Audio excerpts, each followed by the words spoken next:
Sir, normal সেন্টেন্সের পরিবর্তনের পাশাপাশি আপনার প্যাসেজ ন্যারেশন করার সময় আমাদের কিছু পরিবর্তন আসে, যেগুলোর জন্য শুধুমাত্র আমি আপনাকে যে ৮টা বেসিক জিনিস দেখাবো এই জিনিসগুলো হলে হয়ে যাবে। যেমন প্রথমে একটু খেয়াল করি আমরা, রিপিটেড স্পিচ যদি কখনো গুড মর্নিং, গুড নুন, good afternoon, good evening, good night, even happy birthday, happy anniversary, happy Diwali অথবা মেরি ক্রিসমাস ডে, মানে যতটুকু ইচ্ছে আছে বা যতগুলা ফেস্টিভ্যাল আছে আমরা একে অপরকে স্যার কি করি ওখানে উইশ করি না স্যার? এই উইশ গুলা যখন করেন এই ক্ষেত্রে আপনি দেখেন এই যে ওয়ার্ড গুলো যদি দেওয়া থাকে এক্ষেত্রে আপনি সেটটির জন্য কি দিবেন উইশ, এখানে বাকি আর কিচ্ছু পরিবর্তন হবে না। যেমন জিনিসটা হবে এরকমই, আমি যদি বলি আই উইশড হিম, এখানে কি দিবেন গুড মর্নিং, গুড মর্নিং। এখানে মাঝখানে না দ্যাট বসবে না কোনো কিছু বসবে। যদি কোয়েশ্চেন করে স্যার কেন বসবে না, আমি আপনাকে জিনিসটা বুঝিয়ে দিই। আপনি দ্যাটকে যখন কোনো একটা জায়গায় যখন ক্লজ মার্কার অথবা আপনি যখন কনজাংশন হিসেবে যখন ইউজ করতেছেন অথবা ক্লজ মার্কার হিসেবে যখন ইউজ করতেছেন পরে অবশ্যই আপনার ক্লজ থাকতে হবে। ক্লজটা কিরকম, যেমন আমি যদি বলি এভাবে ধরেন আই বিলিভ দ্যাট, দেখেন আপনি দ্যাট ইউজ করছেন তার মানে পরে একটা ক্লজ থাকতে হবে। ক্লজ মানে কি, একটা সাবজেক্ট থাকতে হবে, ইউ সাবজেক্ট, একটা ফাইনাইট ভার্ব অথবা একটা মেইন ভার্ব থাকতে হবে, ইউ আর, একটা বাকিটা এক্সটেনশন ইউ আর অনেস্ট, এরকম। এখন আপনি যদি বলেন সেন্সটা এভাবে আই বিলিভ দ্যাট ইউ, আর কিছু নেই, সেন্সটা বডি ইনকমপ্লিট, তাই না স্যার? ঠিক সেম জিনিস হচ্ছে এখানে দেখেন, I wished him good morning, এটা জাস্ট একটা ফ্রেজ, এখানে কোনো ক্লজ নেই, সাবজেক্ট নেই, কোনো মেইন ভার্ব নেই, কোনো অবজেক্ট বা এক্সটেনশন নেই, এই কারণে এখানে মূলত দ্যাট বা কিচ্ছু বসে না। ক্লিয়ার জিনিসটা? আবার এখন যদি আমি আপনাকে বলি এই যে গুড মর্নিং, গুড নুন, গুড আফটার, এগুলো আমরা কি করি মূলত? এই যে সকালের দিনটা ভালো যাওয়ার জন্য আমরা একে অপরকে উইশ করি না স্যার? গুড মর্নিং, গুড নুন, গুড আফটারনুন, একে অপরকে যে উইশ করি এগুলোর ক্ষেত্রে মূলত আমরা সেটুর জন্য কি বসাবো স্যার? উইশড। ক্লিয়ার? অপরদিকে খেয়াল করেন, যদি কখনো গুড বাই থাকে, বিদায় জানানো, বিদায় জানানো আমরা সেটুর জন্য কি দিই? বেট। এই জিনিসটা কি রকম? আপনারা অনেকে এরকম বলেন, দেখেন বিডিং ফেয়ারওয়েল, এই যে একটা ওয়ার্ড দেখছেন বিট, মেইন ভার্ব হচ্ছে কি বিট। এই যে বিডিং ফেয়ারওয়েল মানে বিদায় জানানো, এই বিদায় জানানো এটা হচ্ছে বেট। বেট মানে হচ্ছে বিদায় জানানোর ক্ষেত্রে আমরা বিডের পাস্ট ফর্মটা কি ইউজ করছি? বেট। কারণ এটা সেট টু, এটা পাস্ট ফর্ম আছে, এই জন্য বিডের পাস্ট ফর্ম কি করে দিলাম আমি? বেট করে দিলাম। তাহলে এখানে যেটা দিবেন আপনি, হি বেট মি গুড বাই। বুঝছেন স্যার? আপনি যদি কখনো বিদায়ের ক্ষেত্রে কি ইউজ করেন গুড বাই, দেখেন এই ক্ষেত্রে আপনি শুধু সেট টুর জন্য কি দিবেন? বেট দিবেন, মাঝখানে দ্যাট বা কিচ্ছু বসবে না। এখন আরেকটা জিনিস আপনি দেখতে পারেন, আমি একটু বলে দিই, অনেক সময় আপনি গুড নাইট দেখছেন স্যার, আমি গুড নাইটটাকে তো এখানে উইশের জন্য ইউজ করছি, তাই না? গুড নাইটের ক্ষেত্রে আপনি কি ইউজ করতে পারেন? বেড ইউজ করতে পারেন। যদি বলে ভাবে হি said to me good night, আপনি এখানে হি বেড মি গুড নাইট এটা দিতে পারেন। যদি বলেন স্যার কেন, ঠিক একইভাবে দেখেন আমরা গুড নাইট মানে কি, রাতকে বিদায় জানানোর জন্য, তো আমরা রাতের এন্ডিং মানে ওর সাথে দেখা শেষ, রাতটাকে বিদায় জানানোর জন্য আমরা মূলত এই কাজটি করি। এটা লজিক্যাল, এই জন্য আপনি কি দিতে পারেন এখানে? উইশও দিতে পারেন গুড নাইটের ক্ষেত্রে, অথবা আপনি চাইলে কেউ দিতে পারেন স্যার বেডও দিতে পারেন। Clear sir? এই দুইটা রুলস খুবই সিম্পল এগুলা, মানে দেখলে বুঝবেন একটা ওয়ার্ডের জন্য একটা ওয়ার্ড বসিয়ে দেওয়া, মানে এখানে তেমন আহামরি নতুনত্ব জিনিসটা নেই। আশা করি এই দুইটা বেসিক রুলস আপনাদের কারো বুঝতে অসুবিধা হয়নি। যদি এটা হয় আমরা আমাদের পরের রুলস একটু যাই। দেখেন স্যার, এখন যদি কখনো আপনাকে কি দেওয়া আছে দেখেন, রিপোর্টেড স্পিচে যদি আপনাকে কখনো থ্যাংক ইউ কথাটি বলা থাকে বা দেওয়া থাকে, আপনি যে কাজটি করবেন সেটু এটাকে ভার্ব করে দিবেন। যেমন থ্যাংক ইউর ভার্বটা কি বলেন? Thank, thank. তাহলে যেটা হবে হি থ্যাঙ্কড মি। আমার কথা বুঝছেন? এটা যদি নরমালি এরকম না বলে এরকমও থাকে, ধরেন হি সেড, কথার কথা, থ্যাংক ইউ, আপনি সেম অ্যান্সার হবে। এটা ইনডিরেক্টলি আমাকে বলে। ইনডিরেক্টলি কাকে বলেছে এটা? যিনি শোনেন এটা নিজেকে বলে। আপনি এটা দিবেন হি থ্যাঙ্কড মি। Clear sir? অনেকটা এরকমই, যেমন ধরেন আপনার অবশ্যই মাঝে মধ্যে এরকম দেখেন না স্যার, হি সেড, শুধু দেওয়া আছে কি sorry, that means I am sorry. Indirectly শুধু সরি মানে কি স্যার? I am sorry. ব্যাপারটা এরকম। তাহলে he said that he was sorry, এটা অনেকভাবে করা যায়, হি অ্যাপোলোজাইজড অথবা হি ব্যাকড পার্ডন। আমি জাস্ট আপনি যেটা বুঝতে পারেন নর্মাল একটা সেন্টেন্স দিয়ে আপনাকে বুঝিয়ে দিলাম, ব্যাপারটা এরকম।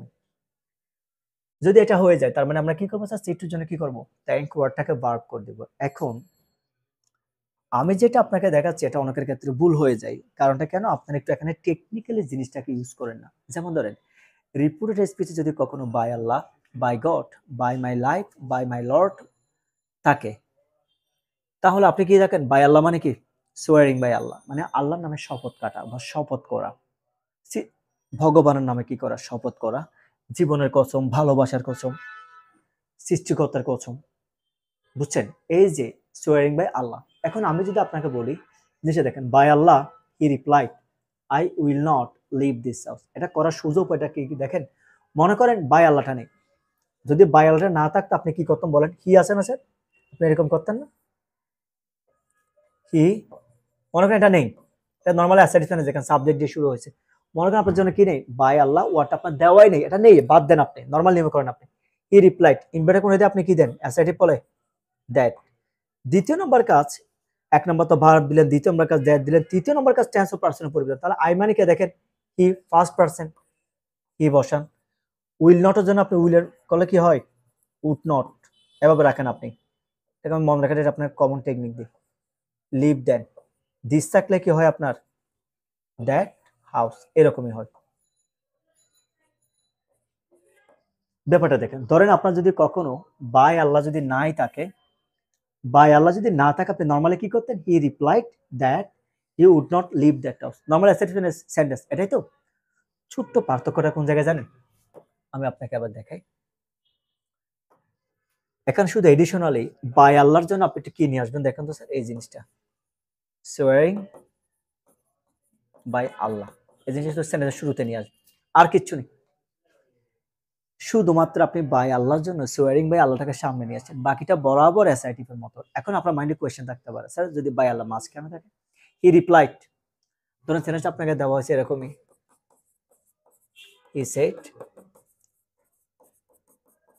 By Allah I will not leave this house, বরাবর এরকম, কোনো ব্যাপার নয়। আপনি ঠিক আগের মতো বাই আল্লাহর জন্য শুধু শুরু থেকেই দিয়ে আসবেন সোয়ারিং বাই আল্লাহ, এই জিনিসটা একটু শুরুতে নিয়ে আসলো হচ্ছে, বাকিগুলো বরাবর আগের মতো, এখানে কোনো আহামরি কোনো পরিবর্তন নেই।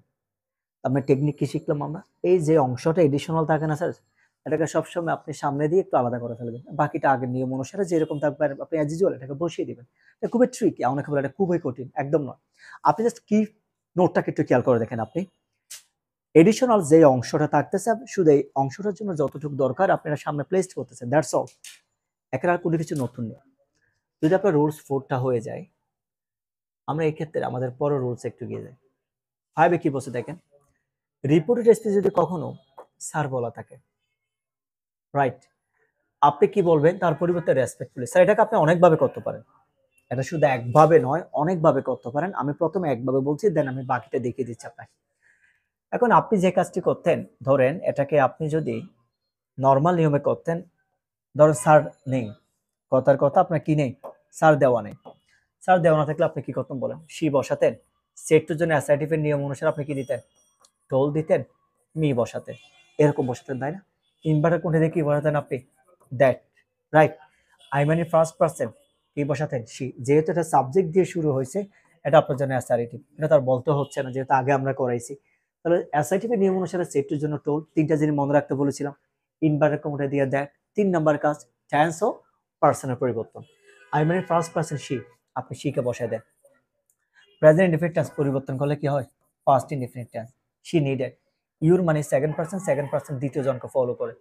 ইউ ইউ ইউ ইউ যেহেতু পসেসিভ, মি এর পসেসিভ কি? I, me, my, my have, এরকম কিনা বলে। ধরেন এখানে স্যার ওয়ার্ডটা দেওয়া নেই, স্যার যদি দেওয়া না থাকতো আপনি নর্মালি এই নিয়মে করতেন, তাই না? শুধু স্যারের জন্য আপনি যে কাজটি করতে পারেন, এখানে মাঝখানে রেসপেক্টফুলি ওয়ার্ডটাকে বসে দেন, আর কিছু করতে হবে না। এই যে এই জিনিসটা রেসপেক্টফুলি, স্যার এটা যেহেতু অ্যাডভার্ব, এটাকে আপনি যে কোনো জায়গায় বসাতে পারেন। যেমন আমি আপনাকে দেখাই, আমি আপনাকে জাস্ট একটা নিয়ম মনে রাখার জন্য করাচ্ছি বিদায় এভাবে করতেছি। যেমন ধরেন she respectfully told me that, অথবা she told me respectfully that হতে পারে। অথবা অথবা আপনি এটাকে আরো একভাবে করতে পারেন। যেমন ধরেন উইথ, সেন্টেন্সের শুরুতে আপনি কি দিলেন? উইথ ডিউ রেসপেক্ট, এটা additional, she told me that she needed my help. অর্থাৎ সিম্পল একটা জিনিসকে আপনি প্রায় 2-3 ভাবে করতে পারেন। স্যার আমার তো এত রুলস এতভাবে করার দরকার নেই। আপনি জাস্ট একটা টেকনিক মাথায় রাখেন। এটা হচ্ছে কি রকম? আপনি নরমালি টোল্ড এর আগে অথবা পরে আপনি কি বসায় দেন? রেসপেক্টফুল ওয়ার্ডটাকে বসিয়ে দেন। এর উল্টা আপনার জন্য এতটুকুতে এনাফ।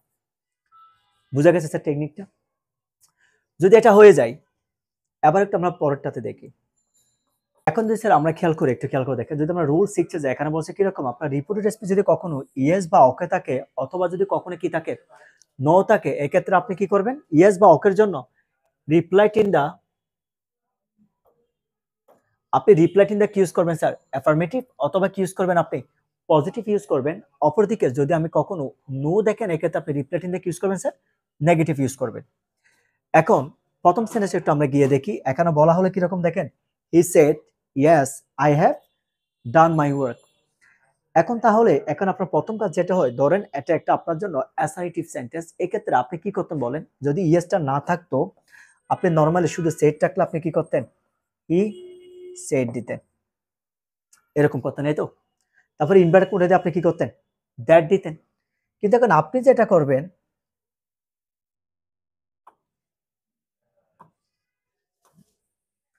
জিনিসটা একটু আমি আপনাকে আরো সিম্পলি দেখিয়ে দিচ্ছেন। সেম প্যাটার্ন, সেম জিনিস। তাহলে ধরেন আপনি কি করতেন? এখানে সেটটা এখানে দিচ্ছি আমি, হি সেট। ইনভার্টেড কোডে আপনি কি দিবেন? দ্যাট দিতেন। নরমালি ধরেন আপনার ইয়েস ওয়ার্ডটা নেই, আপনি কি করতেন? He said that. আপনি নরমালি এইভাবে দিতেন স্যার, রাইট? তারপর টেন্সের পরিবর্তন করতেন। আই মানে কোন person? First person he, right? তাহলে আপনি এখানে কি দিবেন? হি দেন। হ্যাভ প্রেজেন্ট পারফেক্ট পরিবর্তন করলে কি হবে? Past perfect, he had done. My মানে কোন? ফার্স্ট পার্সন, তাহলে he had done his work. ধরেন আপনার কাছে ইয়েস ওয়ার্ডটা নেই, নো ওয়ার্ডটা নেই, আপনি নরমালি এরকম করতেন না? লাইক হি সেড এর জন্য সেড দিতেন, ইনভার্টেড কোডে দিয়ে দ্যাট দিতেন, ট্রান্সফার পারসনের পরিবর্তন করতেন। He said that he had done his work. Fine, এটা ঠিক আছে। এখন আপনি যে কাজটি করবেন, শুধু একটা জিনিস নতুন আসছে দেখেন। ইয়েস এর জন্য কি বসে? আমরা রিপ্লাই ইন দ্য অ্যাফার্মেটিভ অথবা পজিটিভ। স্যার দেখ, শুধু এখানে এটা জানলেন, লিখে দেন he replied in the positive. যেহেতু আমি সেটটাকে এখানে বসিয়ে দিচ্ছি, অলরেডি একটা যখন বার ইউজ করছি, আপনি এখানে একটা মাঝখানে কি দিবেন? Reply in the positive and said that. Reply in the positive and কি দিবেন? সেড দ্যাট দিবেন। অথবা আপনি চাইলে দিতে পারেন he replied in the positive that. He replied in the positive that. তবে আপনার মাইন্ডে কোয়েশ্চেন থাকতে পারে, স্যার আপনি তাহলে একটা বাড়তি কেন দিচ্ছেন? না ভাই, আমি আপনাকে বাড়তি এমনি এমনি দিই নাই। আপনার সেন্টেন্সের মধ্যে ধরেন কোন একটা সেন্টেন্সের মধ্যে এরকম দেওয়া আছে ইয়েস, এরপর এখানে অ্যাসার্টিভ নেই, ইম্পারেটিভ চলে আসছে, তখন আপনি কি বলতে পারবেন? Reply in the positive and said that. এখানে অর্ডার হলো অর্ডার টু, এভাবে করতে হতো না স্যার? এই কারণে আমি সবসময় এখানটা কি দিই? অ্যান্ড দিয়ে করাই। অ্যান্ড দিয়ে করলে আপনার সুবিধা হবে কি রকম? অ্যাসার্টিভ বলে তো মনে করেন reply in the affirmative that দিলে হয়ে যাচ্ছে। এখন ধরেন ইন্টারোগেটিভ, তখন আপনি এখানে অ্যান্ড আস্ক, সেইডের জায়গায় কি দিতে হতো? আস্ক। এখন ধরেন অপটেটিভ, এখানে প্রেট দিতে হতো না? তখন কি বলতে পারেন he replied in the affirmative প্রেট that? পুরো সেন্টেন্স ভুল হবে। কারণটা কেন? আপনি যখন রিপ্লাইডটা যখন ভার্ব ইউজ করছেন, সেট যখন আরেকটা দিচ্ছেন, মাঝখানে একটা আপনার কনজাংশন হিসেবে কি লাগবে স্যার? সিমিলার ওয়ার্ড টলে একটা অ্যান্ড বসাতে হবে। এই জন্য আপনি মনে মনে অথবা এক কাজ করতে পারেন, রিপ্লাইড ইন দ্য অ্যাফার্মেটিভ নিজের মধ্যে সেট করতে পারেন অ্যান্ড, নিচ থেকে একটা এখানে অ্যান্ডটাকে সেট করে রাখেন, অ্যান্ড এটা সেট করে রাখেন। আপনি অ্যাসার্টিভ বলে এখানে টোল দিবেন, ইন্টারোগেটিভ বলে আপনি এখানে আস্ক দিবেন, বাকি কিছু পরিবর্তন হতে পারে না। যদি কখনই অপটেটিভ হয়, এখানে আপনি প্রেট দিবেন, এগুলো কিচ্ছু পরিবর্তন হবে না। মানে সাবজেক্টের প্রত্যেক আপনি যে রিপ্লাই ইন দা পজিটিভ অথবা যে আপনি একটা নেগেটিভ বসান, এটা কিচ্ছু পরিবর্তন হবে না। যেই রকম থাকবে এরকমই থাকবে, শুধু এই এই জায়গা থেকে এন্ড এর পর থেকে যেটা, এটা বাকি নিয়ম অনুসারে আপনি করে দিবেন, সেন্টেন্স অনুসারে। এই কারণে আমি এখানে সবসময় এন্ড ওয়ার্ডটাকে ইউজ করি, যেটা আপনি করতে পারেন। কাইন্ডলি যদিও খেয়াল করে দেখেন, আপনি এটা পুরাটাই আগের নিয়মের মতো, শুধুমাত্র ইয়েস এর জন্য আপনি রিপ্লাই ইন দা পজিটিভ ওয়ার্ডটাকে নিয়ে আসছেন। আর আরেকটা যেহেতু বার ইউজ করছি, মাঝখানটা আমি কি দিচ্ছি স্যার? এক কথায় এন্ড দিলাম। এটা যদি হয়ে যায়, এরপরে আমরা রোল নাম্বার 7 দেখেন। রোল নাম্বার 7 এর ক্ষেত্রে, আচ্ছা, রিপোর্ট এসপি যদি কখনো ফ্রেন্ড, ব্রাদার, ম্যাডাম বলে সম্বোধন করে, সম্বোধন করার জিনিসটা কি? সম্বোধন করার জিনিসটা মানে হচ্ছে ভিন্ন নামে ডাকা। যেমন ধরেন, আমি যদি আপনাকে বলি he said to them friends we did the work properly, সে তাদেরকে কি নামে ডাকছে? ফ্রেন্ডস। এখন যদি কোনোখানে এরকম বলতো হি সেড টু হিজ ফ্রেন্ডস, আবার ফ্রেন্ডস, একই রকম, তখন আর আপনার কিছু চলার দরকার নেই। ইভেন যদি কখনো কোনো সেন্টেন্স এমন হয়, I said to my mother, ভালো করে খেয়াল করেন, আই ভিন্ন জিনিসটা কি দেখেন, I said to my mother. অনেকে এখন নরমালি মাদার ঠিক আছে, আপনি এখানে স্পেসিফিক করে কি রাখছেন, মাম্মি রাখছেন, এটা জন্য অ্যাড্রেসিং আসবে। অথবা আপনি যদি বলেন ডিয়ার মাদার অথবা ডিয়ার মাম্মি, এখন ডিয়ারের জন্য ডিয়ারলি, মাম্মির জন্য অ্যাড্রেসিং আপনার নিয়ে আসতে হবে স্যার। আমার কথা বুঝছেন, মানে ভিন্ন নামে। আপনি যদি করিমকে যদি বলেন মাই ব্রাদার অথবা my friend, my best friend, এই যে করিমকে আপনি একটা আলাদা নামে ডাকেন না স্যার, করিম ছাড়া। করিমকে যদি করিম ডাকেন, যেমন আমি যদি বলি, ধরুন I said to my father, I said to my father, father I need your help. আপনি বাবাকে বাবা বলছেন, এটা আহামরি কিছু ডিফারেন্স নেই। আপনি ফাদারকে যদি অন্য কোনো নামে ডাকেন, এটাকে বলছে সম্বোধন করা, মানে ভিন্ন নামে ডাকা। যেমন দেখেন এখানে ফারিহাকে কি নামে রাখছে, ম্যাডাম নামে আলাদাভাবে ডাকা। এরকম যদি কোনো কিছু ডাকে আপনার সম্বোধন করা হয়, এক্ষেত্রে আপনার অ্যাড্রেসিং নিয়ে আসতে হবে। কি নিয়ে আসতে হবে স্যার? আমি জিনিসটা আপনাকে একটা ফরম্যাটের মধ্যে দেখিয়ে দিই।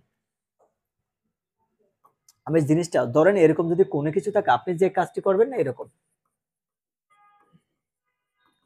অ্যাড্রেসিং ডট ডট এস কি বসা দিবেন আপনি, অ্যাড্রেসিং ডট ডট এস, বাকিটা আগের মতো করে দেবেন। জিনিসটা কিরকম আমি আপনাকে বলি, যেমন ধরেন আমি আপনাকে যেহেতু ফরম্যাটটা শিখিয়ে দিচ্ছি, আপনি ফরম্যাটটা ইউজ করেন। আমি অ্যাড্রেসিংটাকে একটা আদার্স কালার ইউজ করি যাতে আপনি বুঝতে পারেন। যেমন ধরেন এখানে দেখেন ফ্রেজ অ্যাড্রেসিং, আমি একটা ডট ডট এখানে তো বোঝার জন্য দিয়েছি। আমি অ্যাড্রেসিং এর পর এখানে একটা কি দিচ্ছি দেখেন তো স্যার, এস। এবার কি বলে সম্বোধন করছে দেখেন, ফ্রেন্ডস, যেটা যেভাবে আছে আমি সেটা সেইভাবে বসিয়ে দেব। যেমন দেখেন অ্যাড্রেসিং এর ডট ডট জিনিসটা কি জানেন, ডট ডট হচ্ছে দ্যাম, দেখছেন আপনি সেট টু যে লিসেনার থাকে, আপনি লিসেনারকে বসায় দিবেন অ্যাড্রেসিং এজ এর পরে, যেটা বলে সম্বোধন করছে এটা বসায় দেন। আচ্ছা টেকনিকটা কি হলো, টেকনিকটা হলো এটাই, যখন কাউকে সম্বোধন করবে বা আলাদা নামে ডাকবে, তখন আপনি অ্যাড্রেসিং ডট ডট এস, এই ডট ডট মানে হচ্ছে যে লিসেনার থাকবে লিসেনারকে বসে দিবে, আর যেটা বলে সম্বোধন করে আপনি সেটাকে এজ এর পর সেটা বসে দেন। এখন বাকিটা আপনি করতে পারেন আগের নিয়মে। যেমন ধরেন এখানে হি, নরমালি সেটটার জন্য আপনি কি দেন, টোল্ড। স্যার দেখেন এখানেও দ্যাম আছে, দ্যাম আমি একবার বসা দিছি, এই জন্য আমার আর দ্বিতীয়বার দ্যাম বসানোর দরকার নেই। হি টোল্ড দ্যাট, উই মানে কারা, সে তাদেরকে বলতেছে, দে, ডিড থাকলে পাস্ট ইনডিফিনিট পরিবর্তন করলে কি হবে, past perfect tense, they had done the work properly, এরকমই তো। আচ্ছা আমি তো আপনাকে এটা একটু অ্যাড্রেসিংটাকে আগে এনে করালাম, তাই না? ঠিক আছে, এটা আমি আপনাকে আরেকভাবে করাচ্ছি, আপনি একটু ভালো করে খেয়াল করে দেখুন।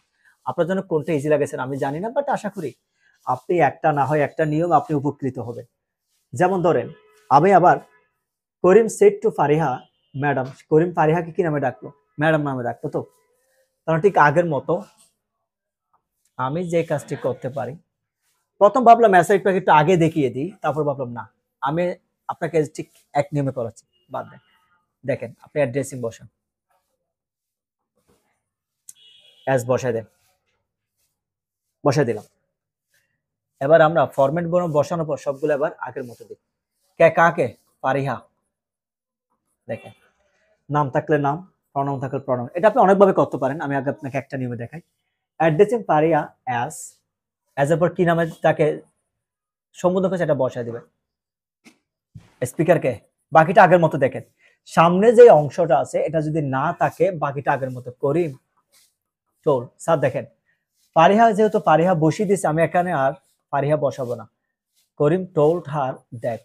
এখন জিনিসটা হচ্ছে এরকমই, আপনি এটাকে আরেকভাবে দেখানোর কথা ছিল না, জিনিসটা এই জায়গায়, হারটা দেখছেন, আপনি চাইলে এখানে দিতে পারেন অ্যাড্রেসিং হার অ্যাজ ম্যাডাম, এখানে যদি হার দেন, এখানে হারের জায়গায় ফারিহা দিবেন।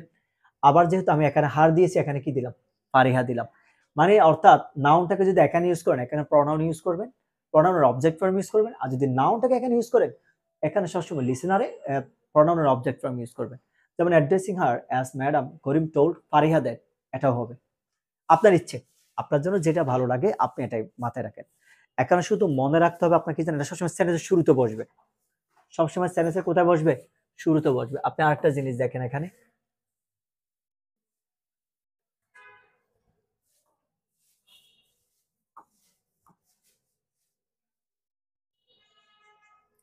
মানে অ্যাড্রেসিং ডট ডট যেটা অ্যাজ আছে শুধু মাঝখানে যেটা থাকে লিসেনার বসাই দিই, অ্যাজ এর পর যাকে সম্বোধন করে এটা বসাই দিই, বাকিটা টেন্স অনুসারে বরাবর এজ ইউজুয়াল। ধরেন আপনি এই অংশটা নেই আর কি, আপনি দেখেন না করিম সেটুর জন্য কি টোল্ড, এখানে ফারিহা দিতেন না, বরাবর দিয়ে দিতেন, ইনভার্টার কোণা দিয়ে দ্যাট।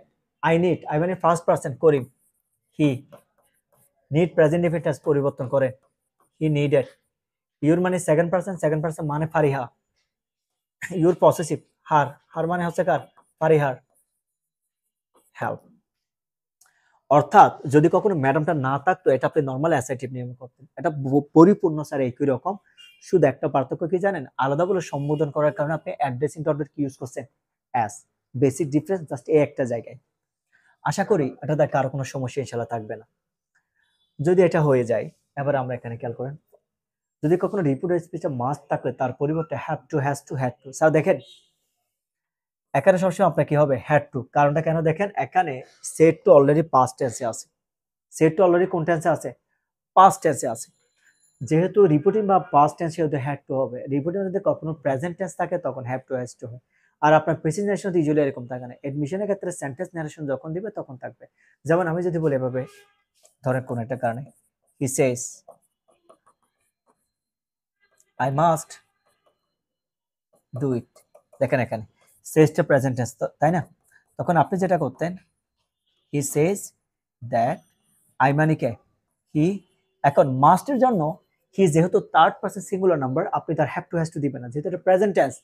হ্যাভ টু এবং হ্যাজ টুর মধ্যে আপনার তখন কি দিতে হবে, হ্যাজ টু।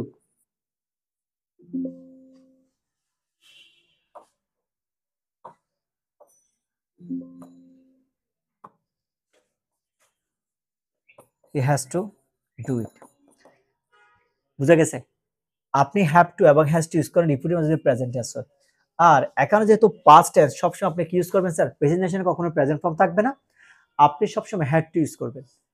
আর হ্যাজ নিয়ে অনেকের সমস্যা থাকতে পারে, আর স্পেসিফিক করে total third person singular number হচ্ছে 6টা। কয়টা? 6টা। এর 6টার জন্য আপনি কি ইউজ করবেন, হ্যাজ। এগুলো কি, ধরেন আপনি আমার নাম দেন জিকু, তার প্রনাউন কি, কি। ধরেন আপনি আমার বেস্ট ফ্রেন্ডের নাম দেন সকিনা, তার প্রনাউন কি, সি। ধরেন একটা যে কোনো বস্তু নেন অ্যাপেন, তার প্রনাউন কি, ইট। কয়টা হলো আপনার সিঙ্গুলার নাম্বার, 6টা। পুরো থার্ড পারসন সিঙ্গুলার নাম্বার কয়টা দেখেন, 6টা। আমি আপনাকে একবার এটা বলি নাই, আমি তুমি ছাড়া বাকি যা আছে সব থার্ড পারসন, একজন হলো সিঙ্গুলার, একের অধিক হলো কি প্লুরাল, একবার বলি নাই। সিঙ্গুলার আছে মাত্র 6টা, যে কোনো ছেলের নাম তার প্রনাউন, যে কোনো একটা মেয়ের নাম তার প্রনাউন, যে কোনো একটা বস্তু তার প্রনাউন, নাউন প্রনাউন মিলে মাত্র 6টা। এগুলো দেখলে আপনি হ্যাজ বসা দিতে পারেন। এবার এখানে আসেন, রিপিটেড স্পিচের ক্ষেত্রে বলা হলো আমরা মাস্টের পরিবর্তে কি বসে, হ্যাড টু, কিন্তু চিরন্তন বাধ্যবাধকতা বলে মাস্ট কি থাকবে, অপরিবর্তিত থাকবে। এটা কিরকম একটু পরে যায়। তাহলে এখানে যেহেতু দেখেন ইউজ সাবজেক্ট দিয়ে শুরু হয়েছে, এটা আপনার জন্য কি অ্যাসার্টিভ সেন্টেন্স, তাহলে প্রথমে সেটুর জন্য আপনি কি ইউজ করেন, টোল্ড ইউজ করেন। টোল্ড ইউজ করার পর আপনি বাকিটা অ্যাজ ইউজুয়াল বসায় দেন, ফাদার টোল্ড মি, ইনভার্টার করে দেখি দেন আপনি দ্যাট দেন। ইউ মানে সেকেন্ড পারসন কাকে ফলো করেছেন, মি কে, তাহলে আপনি কি দেন, আই। মাস্টের জন্য কি দেন আপনি, had to, I had to go to school regularly. বুঝা গেছে? মানে আপনি মাস্টের জন্য এখানে কি দিলেন স্যার, হ্যাড টু ওয়ার্ডটা ইউজ করলেন। অপরদিকে চিরন্তন বাধ্যবাধকতা বুঝলে মাস্ট কি থাকবে স্যার, অপরিবর্তিত থাকবে। চিরন্তন বাধ্যবাধকতা জিনিসটা কি খেয়াল করেন, চিরন্তন বাধ্যবাধকতা জিনিসটা একটু কি খেয়াল করেন। যেমন teacher said to the students you must respect your elders, আপনি আপনার বড়জনদেরকে অবশ্যই সম্মান করবেন। স্যার এটা টিচার যে তার স্টুডেন্টকে বললো আমি টিচার, আমি আমার টিচারকে সম্মান করব না, আমার টিচার তার বড়জন সবাইকে সম্মান করবে না, মানে যেটা বাধ্যতামূলক, যেটা আমার আপনার, আমি যদি এখানে বলতাম you must respect your parents, না করে পারবেন, এটা আপনার জন্য যেরকম বাধ্যতামূলক আমার জন্য বাধ্যতামূলক, কেউ না করে পারবো না। এটা হচ্ছে কিরকম, চিরন্তন বাধ্যবাধকতা। তাহলে প্রথম কাজ সেটুর জন্য আপনি কি দিবেন, টোল্ড। তাহলে এটা লিখেন, টিচার টোল্ড দা স্টুডেন্টস, মনে দেখে দেন আপনি দ্যাট। ইউ মানে কোন পার্সন দেখেন, সেকেন্ড পার্সন। দা স্টুডেন্টস একজন নাকি অনেকজন, অনেকজন। তাহলে দেখেন দে, এখানে মাস্টে কোনো পরিবর্তন হবে না, they must respect their elders. বুঝা গেছে স্যার? They must respect their elders. এ হচ্ছে মূলত প্যাসেজ ন্যারেশনের, আমি যদি আপনাকে বলি ১ থেকে ৮ পর্যন্ত যে বেসিক রুলস আছে এগুলা। আশা করি আপনি যদি সামান্য এই জিনিসগুলো বুঝেন ইনশাআল্লাহ আপনাদের কারো করতে কোনো অসুবিধা হবে না। সো আজকের সেশনটা এতটুকু শেষ। তবে আশা করি এটা যদি শেষ হয়ে যায় এরপর আমি আপনাকে জিনিসটা সামারি ভাবে দেব। মানে পুরো বিশাল ন্যারেশনটাকে আপনাকে একটা স্লাইডে খুব সিম্পলি দেখাবো। এগুলো যখন শেষ করবেন লাস্টে গিয়ে সামনে কিছু দেখে নিবেন। আশা করি ইনশাআল্লাহ আপনারা মনে রাখতে কোনো অসুবিধা হবে না। সো টিল দেন ভালো থাকবেন। আসসালামু আলাইকুম।